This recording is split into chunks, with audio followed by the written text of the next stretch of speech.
আসসালামু আলাইকুম প্রিয় ভাই বোনেরা, আজ দেখাচ্ছি আপনাদেরকে দুই কেবলার মসজিদ।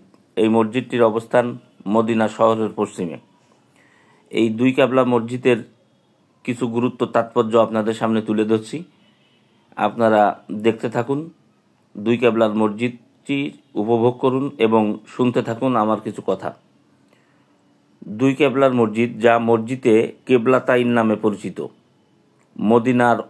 মদিনায় অবস্থিত এই মসজিদটি।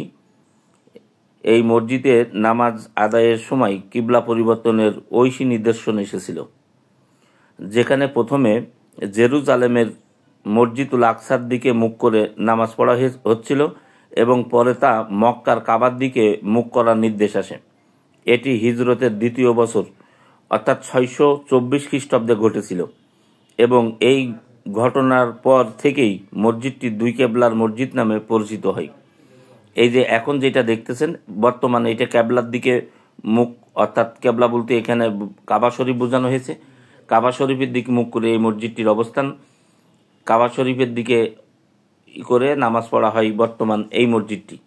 আর এটা হচ্ছে ওই স্থানটির দক্ষিণ দিকে, আর পশ্চিম দিকে রয়েছে সেই প্রথম যেখানে নামাজ পড়া হতো, সেটাও আপনাদের দেখাবো।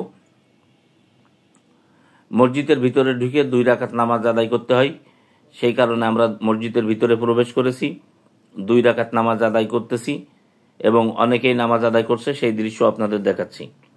এই মসজিদটির ইতিহাস বলতে গেলে হিজরি দ্বিতীয় সনে 623 খ্রিস্টাব্দে নির্মিত হয়েছিল এই মসজিদটি।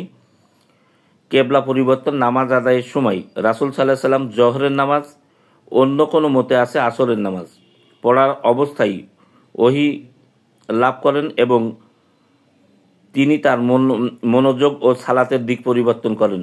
প্রথমে মসজিদুল আকসার দিকে অর্থাৎ জেরুজালেম মসজিদের দিকে এবং পরে কাবার দিকে অর্থাৎ মক্কার দিকে মুখ করে বাকি নামাজ সম্পূর্ণ করেন।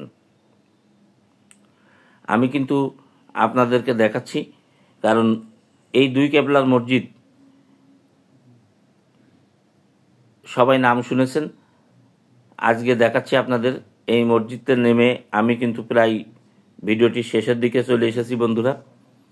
এখন কিন্তু আমরা নামার জন্য যাচ্ছি যেদিকে, ওই দিকেই হচ্ছে সেই প্রথম নামাজ পড়া হতো যেখানে, অর্থাৎ জেরুজালেমের দিকে মুখ করে। আর এই দেখেন পশ্চিম সাইডও দেখালাম ঘুরিয়ে, ওইটা বর্তমান কাবার দিকে মুখ করে নামাজ পড়া হয়।